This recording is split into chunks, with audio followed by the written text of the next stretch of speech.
자, 예수님처럼 후반전의 사역을 시작하라. 예수님처럼 저와 성도님들이 이 땅에서 후반전의 삶을 살아갈 수 있기를 바랍니다. 사명의 길을 걸어갈 수 있기를 바랍니다. 사랑하는 성도 여러분, 예수님은 하나님의 뜻대로 이 땅에 오셨습니다. 제가 볼 때는 예수님은 보고 싶지 않았던 것 같아요. 십자가 지는 거, 그거 누가 좋아합니까? 아마 예수님도 오고 싶지 않았을 거예요. 차라리 인류를 그냥 다 죽여버리고 하나님 새로 창조하시면 되지. 뭐 귀찮게 인류를 구원하기 위해서 내가 이 땅에 와야 되는가? 근데 와야 했습니다. 왜요? 하나님의 뜻입니까? 예수님은 하나님의 뜻대로 이 땅에 오셨어요. 예수님이 오고 싶어서 마음대로 온 것이 아닙니다. 하나님의 뜻대로 오셨고 하나님의 뜻대로 이 땅에서 하나님이 시키신 일을 하셨습니다. 그런데 어느덧 시간이 흘렀어요. 예수님의 사역의 전반전이 끝나가고 후반전 사역이 시작될 때가 따가운 겁니다. 전반전 사역은 아무것도 아니었어요. 예수님에게. 예수님은 뭐 했죠? 말씀 가르쳤잖아요. 뭐였죠? 병든 사람을 고쳐주셨죠. 굶주린 사람 먹여주셨죠. 예수님에게는 이건 아무것도 아니에요. 전반전의 사역은 아무것도 아니에요. 후반전의 사역이 문제예요. 후반전의 사역이 뭡니까? 죽는 겁니다. 누구를 위하여? 우리를 위하여. 인류를 위하여. 어디서요? 십자가에서 죽는 겁니다. 그냥 곱게 조용히 죽는 것이 아니라 온갖 멸시와 조롱을 다 받으면서 인간 이하의 천대를 받아가면서 죽는 겁니다. 왜 그렇게 죽어야 되죠? 죄 때문에. 누구의 죄? 우리의 죄. 예수님이 우리의 죄를 다 짊어지셨죠. 그래서 예수님은 우리의 대속물입니다. 내가 죽어야 되는데 예수님이 죽은 거예요. 그래서 우리는 안 죽어도 되는 거예요. 그래서 우리가 구원을 받게 된 거죠. 예수님이 이제 전반전의 사역이 끝나고요. 드디어 본격적인 후반전의 사역이 이제 시작될 때가 다가왔어요. 그렇다면 예수님의 전반전과 후반전의 사역을 구분하는 그 경계선이 뭘까요? 바로 가이사랴 빌립보에서 예수님이 제자들에게 너희는 나를 누구라 하느냐라고 물으신 일, 이 사건이에요. 예수님이 왜 물어봤을까요? 한번 생각해 보십시오. 내가 내일 앞으로 다른 일을 해야 돼요. 지금까지 했던 일과 다른 일을 해야 돼요.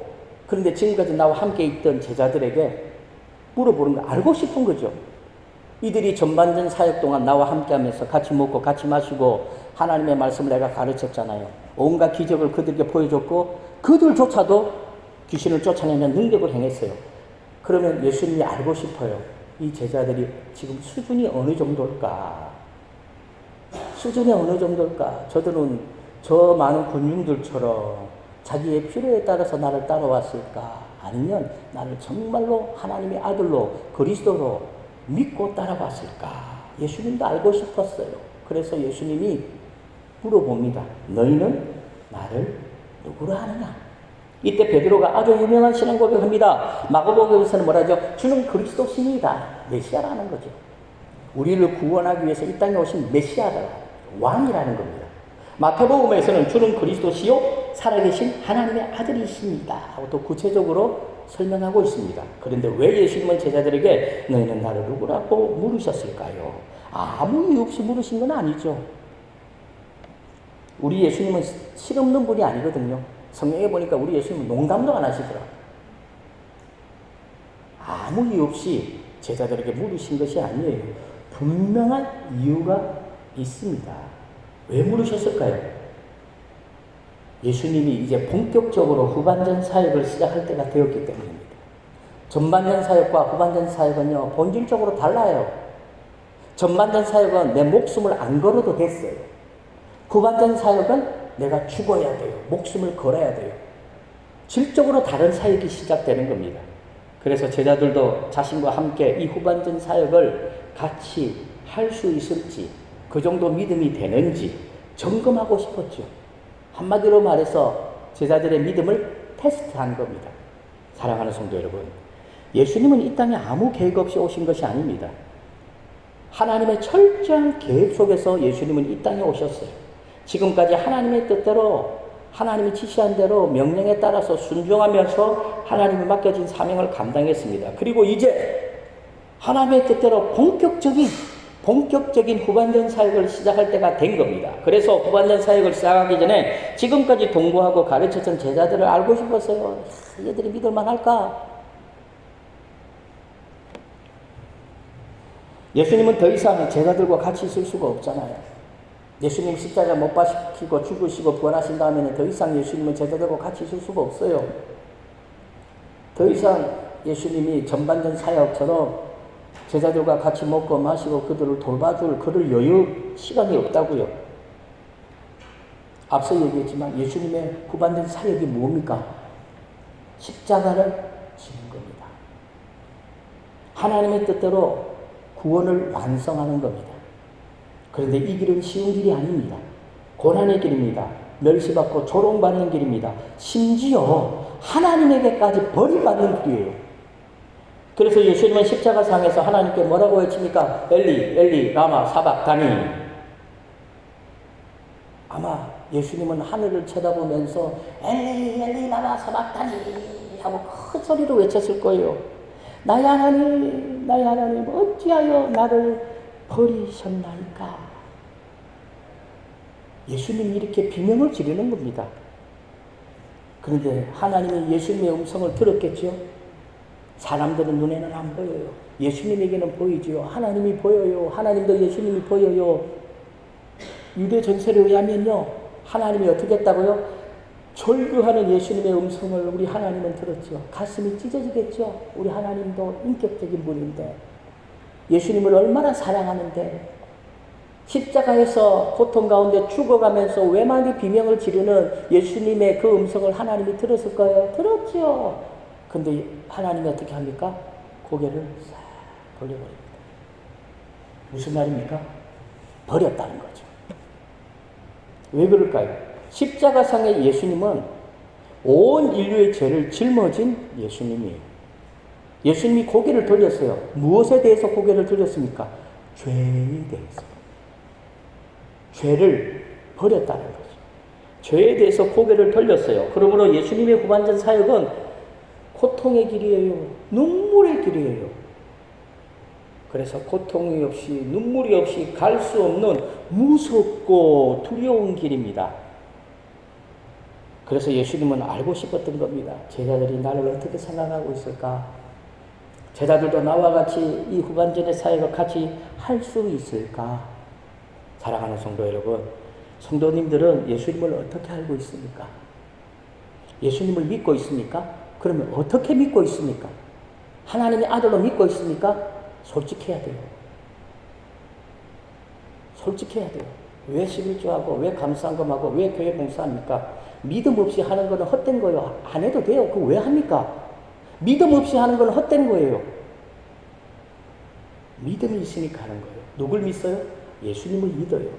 베드로가 고백했던 것처럼 주는 그리스도시요 살아계신 하나님의 아들로 믿고 있기 때문에 우리는 11조하고 봉사하고 교회에서 기도하고 예배드리고 헌신하는 겁니다.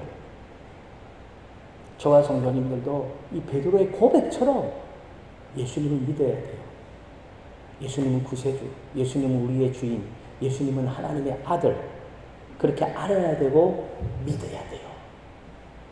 저와 성도님들이 반드시 이 신앙 고백, 베드로의 신앙 고백을 우리의 신앙 고백으로 삼아야 돼요.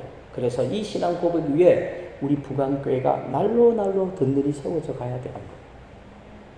그리고 예수님은 후반전 사역을 시작하기 전에 오늘 본문의 말씀에 보면 변화산에 올라가셨어요. 제자들에게 물어보고 난 다음에 이제 제자들의 그 모든 진면목을 다 알았잖아요. 알고 난 다음에 이제 후반전 사역을 시작하기 전에 예수님이 변화산에 가셨어요. 왜 가셨을까요? 뻔한 거 아닙니까? 기도하러 갔겠죠. 성경에 보면 예수님이 항상 제자들과 멀어지거나 광야로 가거나 산으로 갈 때 예수님은 항상 뭐 하러 가시죠? 기도하러 가셨어요. 기도하러 변화산에 올라가셨어요. 그 전에 우리가 살펴볼 것이 있어요. 예수님은 전반전 사역을 시작하기 전에 어디로 가셨죠? 후반전 사역을 시작하기 전에 예수님은 변화산에 올라가셨거든요. 전반전 사역을 시작하기 전에 예수님은 어디 가셨죠? 성령에 이끌려가지고 마귀에게 시험받으러 광야로 갔습니다. 예수님은 40일 밤낮 금식한 후에 마귀에게 시험을 받았습니다. 여기서 우리가 조금 딱 이해가 되지 않죠? 솔직히 이해가 안 돼요. 하나님의 아들이 어떻게 마귀에게 시험을 받습니까? 피조물에 불과한 마귀가 감히 어떻게 하나님의 아들 예수님을 시험할 자격이 있습니까? 그런데 하나님이 허락하셨어요. 하나님의 뜻이에요. 그래서 마귀는 예수님을 시험해줘요. 그래서 성령에 이끌려, 본문에 보면요, 성령에 이끌려가지고 마귀에게 시험 받으러 갔다는 거예요. 이 말은 하나님이 허락했다는 거예요. 예수님의 입장에서는 한마디로 엄청 수치스러운 일이죠. 엄청나게 수치스러운 일이에요. 어떻게 보면 예수님이 마귀에게 시험 당하는 것은 또 다른 십자가예요. 멸시, 조롱 받는 그 길이 마귀에게 시험 받는 거예요. 말이 안 되는 일이 이루어지는 거죠. 왜 그러면 마귀에게 시험을 받아야 돼요? 우리가 마귀의 종이니까. 예수님은 마귀를 이기셔야 했어요. 왜요? 우리는 마귀의 종이에요. 조금 적나라하게 표현하면 우리는 마귀 거예요. 가만히 내버려두면 우리는 다 지옥 가요. 그래서 예수님이 이 땅에 오셔서 마귀를 멱살을 잡고 업어치게 한 방에 KO 시켜야 했어요. 그래서 마귀에게 시험을 받아야 돼요. 그래서 어떻게 합니까? 이기잖아요. 하나님의 말씀으로 마귀를 이겨요. 그래서 예수님은 전반전 사역을 시작하기 전에도 마귀에게 시험을 받죠. 왜요? 하나님의 뜻이니까. 죄로 말미암아 지옥에 갈 수밖에 없는 인류를 구원하기 위해서 마귀의 종노릇을 하고 있는 우리를 위해서 마귀를 KO 시켜야 했어요. 마귀를 때려 눕혀야 했다니까요. 그런데 문제는 아담과 하와 이후로 모든 인간은 본질상 진노의 자녀가 되었고 지옥에 갈 수밖에 없는 마귀의 종이었어요. 그러면 하나님이 마귀를 죽이고 인류를 구원하면 되지 않겠습니까? 이런 생각할 수 있겠죠. 우리가 마귀의 종이잖아요. 그래서 우리가 지옥 가는 거예요. 그러면 하나님 구태여 예수님을 이 땅에 보내주지 마시고 하나님이 마귀를 초전박살 그냥 죽여버리면 되잖아요. 마귀만 죽여버리면 마귀가 사라져버리니까 인간은 마귀로부터 해방되잖아요. 그러면 그 인간을 어떻게 해요? 천국으로 하나님의 자녀 삼으시면 되잖아요. 이렇게 생각할 수 있겠죠. 그런데 한번 생각해 보세요. 인간이 지옥에 갈 수밖에 없게 된 것이 마귀 때문입니까? 우리 죄 때문입니까? 마귀 때문에 우리가 지옥 갑니까? 마귀 때문에 우리가 에덴 동산에서 쫓겨났습니까? 아니에요. 뭐예요? 죄 때문이에요, 죄. 우리를 천국까지 못하게 가로막는 것은 죄예요. 선악과를 따먹고 그로 말미암아 생긴 그 죄로 말미암아 온 인류는 죄의 종노릇을 하죠. 죄가 하나님과 우리 사이를 갈라놓았어요. 죄가 우리를 지옥 백성 삼았다라는 거예요. 그러므로 예수님이 마귀를 죽여도요, 하나님이 마귀를 죽여도 인간은 구원받을 수 없어요. 왜? 죄의 문제가 해결되지 않았으니까. 우리는 죄 때문에 지옥 백성이 된 거고 마귀의 종이 된 것이지 마귀 때문에 그래 된 게 아니에요. 우리가 마귀에 속아서 그렇잖아요. 물론 마귀에게 속았죠. 그러나 정확하게 보세요. 마귀에게 속음으로 말미암아 우리가 하나님을 어떻게 했어요? 거역했잖아요. 불순종했잖아요. 죄예요, 죄. 결국 우리를 지옥 가게 하는 것은 마귀가 아니에요. 우리 죄 때문에 그래요. 죄가 하나님과 우리 사이를 갈라놓았어요. 예수님은요, 충분히 마귀를 죽일 수 있습니다. 그러나 마귀를 죽인다고 해도 인간의 죄의 문제와 구원의 문제는 해결되지 않아요. 다만 마귀만 죽을 뿐이에요. 그래서 예수님이 죄의 문제를 해결하고 구원의 문제를 해결하기 위해서 이 땅에 오셨어요. 그래서 어쩔 수 없이 마귀에게 시험을 받았죠. 그런데 감사한 것은 예수님이 마귀를 어떻게 했다고요? 이기셨다. 이기셨어요. 그 결과 예수님의 전반전의 사역이 시작된 거예요. 그리고 오늘 본문에서 변화산에 올라가심으로 후반전 사역이 시작이 됩니다. 전반전에서는요, 예수님과 마귀의 영적 전쟁이 있죠. 그러나 마귀가 졌으니까 더 이상 예수님의 사역에 간섭을 못해요. 그래서 예수님은 마음껏 가르쳤고 마음껏 기적을 행하셨어요. 그래서 예수님의 입장에서는 이 마귀와의 어떤 시험은 어렵지 않았어요. 순탄했어요. 너무 간단했어요. 그러나 후반전은 달라요. 후반전은 예수님과 제자들 간의 영적인 어떻게 보면 총체적인 문제입니다. 십자가를 져야 하고 죄의 문제와 구원의 문제를 해결해야 합니다. 그러기 위해서 십자가에서 어떻게 해요? 죽어야 돼요. 온갖 멸시와 고통을 다 당해야 돼요. 피를 철철철 흘려야 돼요. 쉽지 않은 거예요. 그러면 또 이렇게 말하겠죠. 아이고 하나님인데 뭐 고통도 안 느낄 거 아닙니까? 하나님이시잖아요. 예수님은 하나님인데 칼로 찔러도 안 아프잖아요. 왜? 하나님은 신이니까. 이렇게 생각하실 수도 있겠지만 그러면 하나님의 공의에서 그게 틀려지는 거죠. 예수님은 우리를 구원하기 위해서 이 땅에 하나님의 아들로 오셨지만 또한 완전한 인간으로 오셨어요. 그래서 예수님은 인성도 있고 신성도 있다는 거예요. 그래서 예수님은 하나님이시지만 또한 완전한 인간이시기 때문에 인간의 감정도 느껴요. 인간의 고통도 느껴요. 모든 사람들이 느끼는 모든 상한 심, 모든 것을 우리 예수님도 다 느껴요. 왜? 완전한 인간이니까. 섭섭함도 느껴요. 질투도 해요. 그래서 십자가 지는 일은 예수님에게도요, 만만치가 않은 일이었습니다. 예수님도 완전한 인간이기에 이 길이, 십자가의 길이 두렵고 무섭고 공포의 길이고 고난의 길이라는 걸 알았어요. 무엇보다도 예수님은 완전한 인간이기 때문에 그게 얼마나 힘들고 얼마나 고통스러운 걸 알아요. 그 사실을 우리가 어떻게 알 수 있죠? 예수님의 겟세마네 동산의 기도를 보면 알 수가 있어요. 만약에 예수님이 하나님이면요, 찔러도 안 아프고 뭐 하나님이고 신이라면 겟세마네 동산에서 처절하게 하나님 앞에 기도할 필요 없죠. 가가지고 십자가 까지고 줘버리지 뭐. 하나님인데 고통도 없고 아프지 않은데 신인데. 그런데 그렇지가 않다니까요. 겟세마네 동산에서 예수님의 기도를 들어보세요. 예수님이 얼마나 힘들었으면 내 마음이 매우 고민하여 죽게 되었으니 너희는 여기 머물러 나와 함께 깨어있으라. 누구에게 말했습니까? 제자들에게. 예수님이 이렇게 말한 표현이 거의 없거든요. 이 말은 무슨 말이냐? 예수님이 제자들에게 도움을 요청하고 있는 거예요. 예수님은 그런 적 없어요. 예수님은 제자들을 도와주면 도와주었지 예수님이 제자들 보고 나를 위해서 깨어있어라. 지금 내가 마음이 매우 고민하여 죽게 되었다. 예수님이 죽게 되었대요. 얼마나 예수님이 힘들었으면 제자들에게 나와 같이 깨어있으라. 나를 도와달라. 이렇게까지 말씀하셨을까요? 그리고 예수님이 뭐라고 기도의 결론을 냈죠? 내 아버지여 만일 할만하시거든 이 잔을 내게서 지나가게 하옵소서. 이거는 예수님의 뜻이에요. 예수님은 십자가 지고 싶지 않았어요. 할만하시거든 이 잔을 내게서 지나가게 하옵소서. 하나님 나 십자가 안 지고 싶어요. 그러나 나의 원대로 마옵시고 아버지의 원대로 하옵소서. 무슨 말입니까? 하나님의 뜻이라면 내가 십자가 지겠습니다. 저와 성도님들도 그래야 돼요. 예수님처럼 하나님의 뜻이라면 내 촌다기 싫은데 하나님의 뜻이라면 내가 할게요. 교회 봉사 하기 싫은데 하나님의 뜻이라면 내가 하겠습니다. 하나님의 뜻이라면 해야 돼요. 예수님도 했는데. 마태복음 26장 38절과 39절 다 같이 읽습니다. 시작.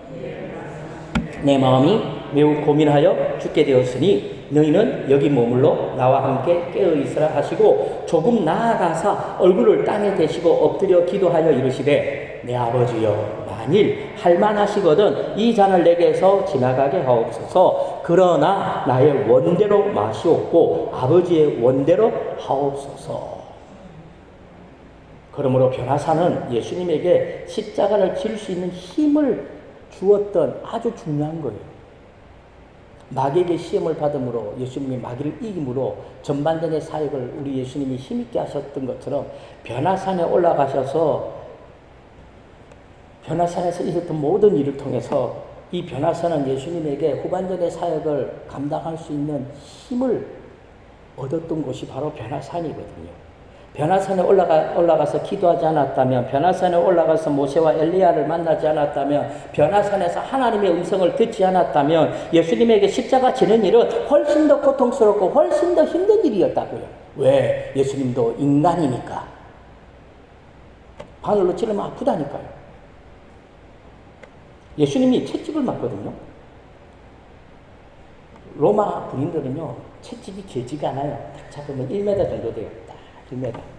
가죽 채찍이고요. 끝에는 납덩어리가 달려있어요. 근데 그 뭐죠? 가죽이 딱 세 갈래가 딱 나와요. 끝에 납덩어리가 달려있어요. 그럼 어떻게, 납이 무거우니까 딱 잡으면 축 처지죠. 돌리면 쌩쌩하겠죠. 그러면 이거 뭐가 좀 싱겁지요. 가죽 끝에다가 뭘 달아요? 날카로운, 칼처럼 날카로운 가시를 꽂아 넣어요. 돌리면 샥 하죠. 그럼 어떻게 됩니까? 손을 딱 이렇게 해가지고요. 이렇게 딱 묶어요. 기둥에다 이렇게 딱 묶어요. 밟아볼게요. 로마 군병이 그 앞에 가요. 그래서 칩니다. 머리만 딱 빼놓고 몸통부터 다리까지 쳐요. 탁 치면 어떻게 해요? 빙글 돌지요. 그 다음에 어떻게 돼요? 당겨버려요. 그럼 어떻게 돼요? 가죽에 그 날카로운 송곳니 같은 가시가 몸을 어떻게 긁고 나오고, 납은 어떤 특징이 있냐면 몸에 딱 bek히잖아요. 납만 나오는 것이 아니라 그 주위에 있는 살 덩어리까지 물고 나와요. 자, 한번 쳐서 당겨버려요. 그러면 차차차차차 톱질하듯이 나오면서 몸에서 피가 튀겠죠. 이걸 40대가 아니고 하나 감했으니까 39대를 때려요. 그럼 로마 군인은 어떻게 쳐요? 한번 탁 치죠. 당기고, 그다음에 골고루 쳐요. 이렇게 밑에 다리까지 39대를 때려요. 그러면 머리만 빼놓고 온몸이 어떻게 해요? 피로 그냥 낭자해요. 바닥에는 피가 철철 넘쳐요. 40대를 때리니까 사람이 죽어버렸어요. 그래서 한 대를 감했어요. 피가 흐르지요. 흘러요. 이렇게. 거기다가 세마포를 어떻게 해요? 입혀요. 피가 흐르는데 세마포를 딱 입혀요. 피하고 세마포가 어떻게 해요? 딱 천하고 피하고 딱 와 닿잖아요. 이렇게. 닿았어요. 햇빛이 쬐겠죠. 마르겠죠. 그럼 어떻게 돼요? 천과 몸이 하나가 돼요. 딱 달라붙어 있어요. 자, 그럼 로마 군병이 또 옵니다. 와가지고 어떻게 해요? 그 천을 딱 잡아서 어떻게 해요? 확 벗겨버려요. 그럼 어떻게 될까요? 그 천이 사람 딱지가 안겨 있잖아요. 다시 그걸 뜯고 나오는 거예요. 그럼 다시 피가 잘잘잘잘 흘러요. 그러면 또 어떻게 해요? 다시 또 입혀요. 햇빛에 내려둬요. 그러면 또 마르겠지요. 또 와가지고 어떻게 해요? 잡고 벗겨버려요. 그럼 다시 또 물고 나와 피가 낭자예요. 그런데 예수님은 2번 맞았대요. 40대에서 하나 감한 태정을 이게 39대죠. 이걸 2번 맞은 거예요. 그러니까 예수님이 십자가를 질 수 없을 정도로, 십자가를 질 수 없을 정도로 거의 초죽음 상태가 된 거죠. 이 길이 십자가를 지는 길이에요. 보통 인간도 못 해요. 못 지는 거예요. 예수님은 다 하셨어요. 그래서 이 길이 얼마나 고통스러운지, 전반전의 사역은 예수님에게는 아무것도 아니었어요. 후반전의 사역은 예수님에게는 진짜 힘든 길이에요. 쉬운 길이 아니에요. 그래서 변화산에 올라가신 거죠. 변화산에서 예수님은 기도하셨고, 변화산에서 예수님은 모세와 엘리야를 만났고, 변화산에서 예수님은 하나님의 음성을 들어요. 변화산에서의 모든 일이 예수님에게 후반전 사역을 할 수 있는 원동력이 된 거죠. 힘이 된 거예요. 자, 마가복음 9장 4절 다 같이 읽습니다. 시작. 이에 엘리야가 모세와 함께 그들에게 나타나 예수와 더불어 말하거든. 무슨 말일까요? 예수님과 엘리야하고 모세가 대화를 나누었다는 거예요. 무슨 얘기를 했을까요? 제가 상상의 나래를 펴봅니다. 왜? 성경이 없으니까. 예수님은 지금 십자가를 져야 하는 문제를 가지고 변화산 위에 올라왔어요. 하나님의 일을 해야 되는데 이게 만만치가 않거든요. 그래서 변화산에 와서 기도하는 가운데 누구를 만나요? 모세와 엘리야가 만나요. 제가 볼 때는 하나님이 보내신 것 같아요. 하나님이 예수님을 위해서 모세와 엘리야를 보내셨어요. 그래서 아마 제가 추측하건대 앞으로 예수님이 져야 할 십자가에 대해서 예수님과 대화를 나누었을 것 같아요. 십자가를 지는 일이 얼마나 중요한 것에 대해서 예수님과 대화를 나눴을 거예요. 힘들지만 져야 됩니다, 예수님. 예수님, 져야 돼요. 십자가를 지지 않으면 인류가 구원을 받을 수 없습니다. 모세와 엘리야는 예수님에게 십자가 지는 일에 대한 하나님의 뜻을 아마도 재확인시켜 주셨을 거예요. 그러므로 예수님은 모세와 엘리야의 대화를 통해서 하나님의 뜻이 무엇인지 분명하게 재확인하고요. 그리고 메시아로서 후반전 사역을 잘 감당할 수 있는 힘을 얻습니다. 그래서 예수님은 모세와 엘리야를 대화를 하고 난 다음에 어떻게 하죠? 산에서 내려오는 거예요. 왜 내려왔습니까? 목적을 달성했으니까. 더 이상 산에 머물 필요가 없잖아요. 후반전 사역을 시작할 준비가 이제 예수님은 다 된 거예요. 그런데 사랑하는 성도 여러분, 예수님은 변화산에 홀로 가지 않았어요. 누구를 데리고 갔느냐면 베드로, 야고보, 요한을 데리고 가셨어요.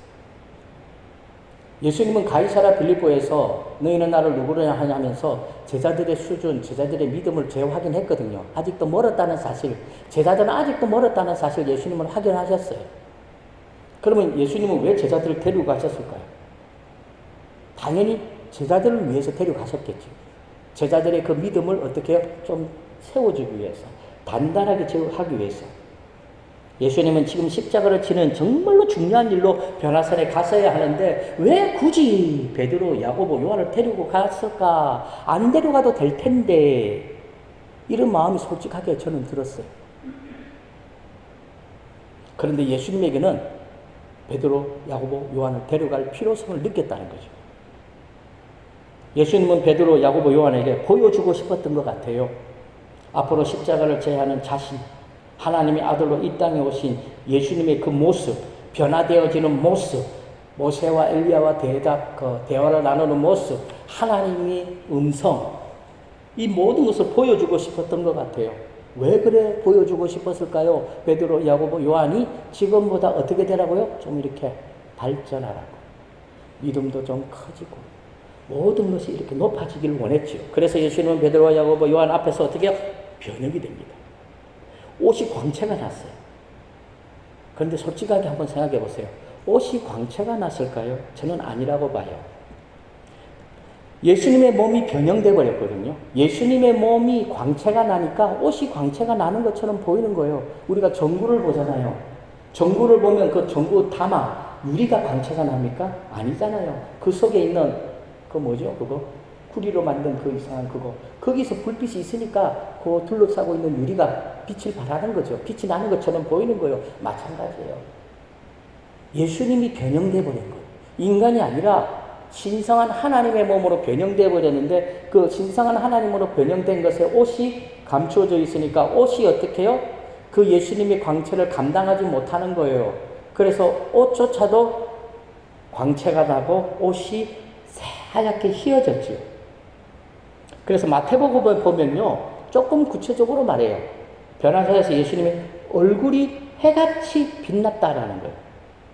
옷이 먼저 광채가 난 것이 아니라 마태복음에서는 예수님의 얼굴이 해같이 빛났어요. 다시 말해서 예수님이 하나님의 모습으로 변형됐다는 거예요. 그래서 옷을 입어도 옷이 광채가 나는 거죠. 그래서 옷이 빛과 같이 휘어졌다 이렇게 말하고 있죠. 먼저는 뭐죠? 예수님의 얼굴이 해같이 빛났고 그래서 옷이 빛과 같이 휘어졌다라고 마태복음에서는 조금 더 정확하게 말합니다. 마태복음 17장 2절 다 같이 읽습니다. 시작. 그들 앞에서 옷이 빛과 같이 휘어졌더라. 이것이 예수님이 베드로와 야고보, 요한에게 보여주신 하나님의 모습, 신적인 모습인 거죠. 왜 보여주셨을까요? 예수님이 하나님의 아들이라는 사실.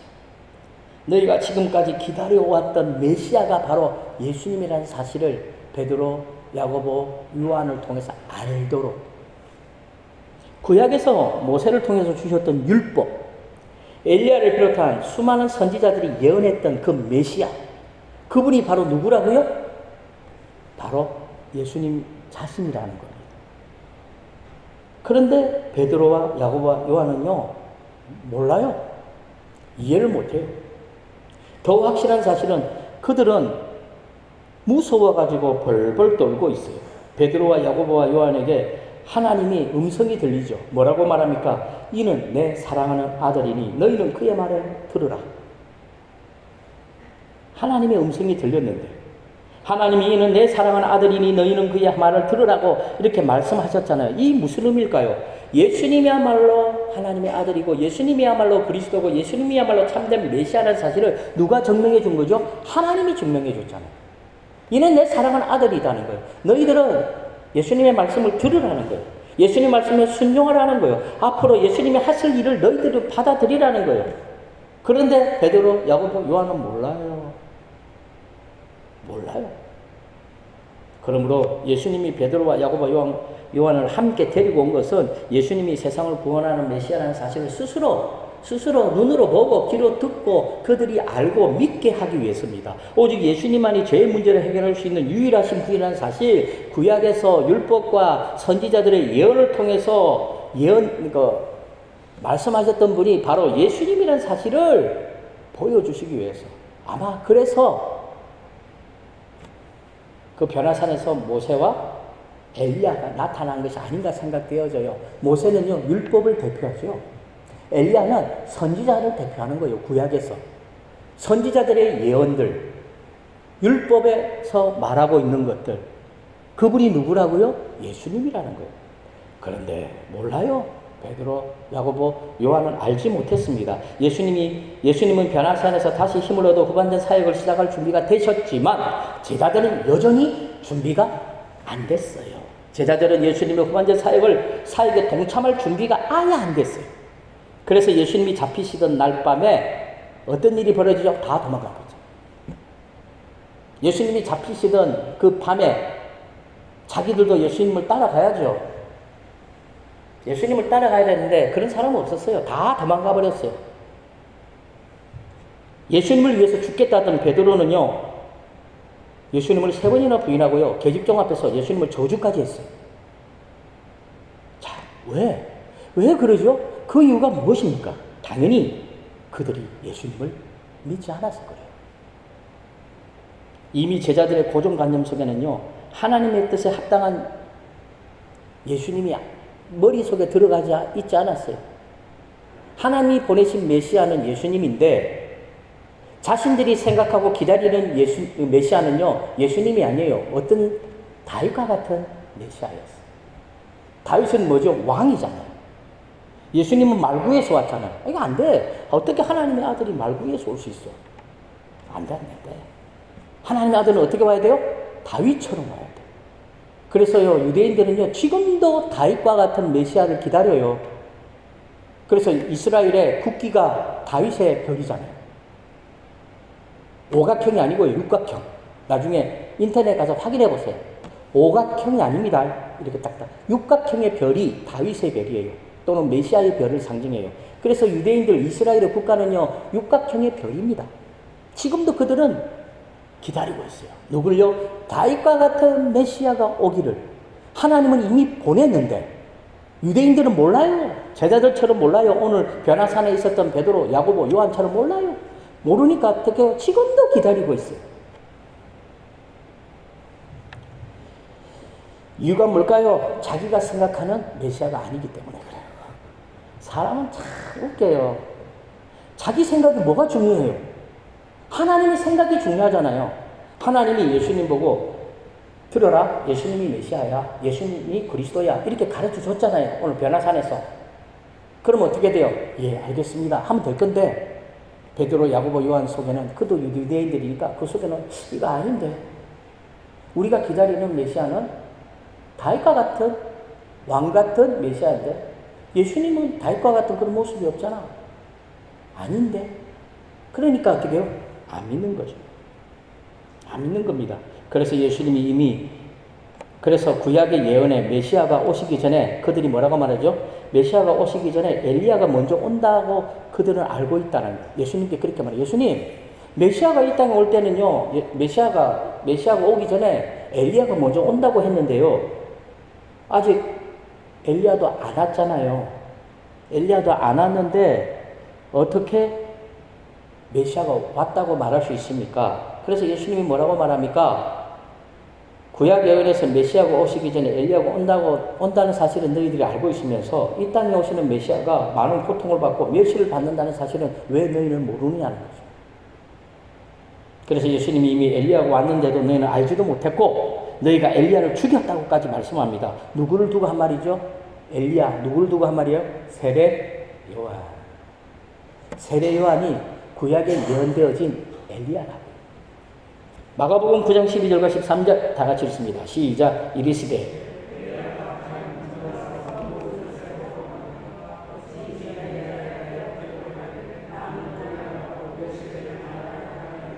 그러나 내가 너에게 이르노니 엘리야가 왔을 때 기록된 바와 같이 사람들이 함부로 대우했느니라. 사람들이 함부로 대우했다는 말은 무슨 말이죠? 세례 요한을 죽였다는 거예요. 사랑하는 성도 여러분, 예수님이 변화산에서 하나님이 맡겨주신 그 후반전의 사역을 시작한 것처럼 저와 성도님들도 변화산이란 이 말처럼 우리도 변화돼야 돼요. 변화돼야 돼요. 예수님이요, 변화산에 올라가기 전과 변화산에 올라간 후가 달라졌잖아요. 변화산에 올라간 이후로는 어떻게 돼요? 하나님이 맡겨주신 후반전의 사역, 십자가를 지닌 사역을 감당하게 되는 거죠. 마찬가지예요. 우리도 변화산이 필요해요. 우리도 변화되어야 돼요. 예수님처럼 우리도 우리 인생의 후반전의 사역을 시작해야 돼요. 물론 그 길이 힘들 거예요. 고통의 길일 거예요. 그러나 그 길이 은혜고 생명이고 축복의 길입니다. 그러므로 예수님이 변화산에서 힘을 얻어 후반전의 사역의 길을 시작한 것처럼 저와 성도님들도 변화를 받아서 하나님의 뜻대로 사명자의 길을 걸어가고 전도자의 길을 이 땅에서 걸어갈 수 있기를 주님의 이름으로 간절히 축원합니다.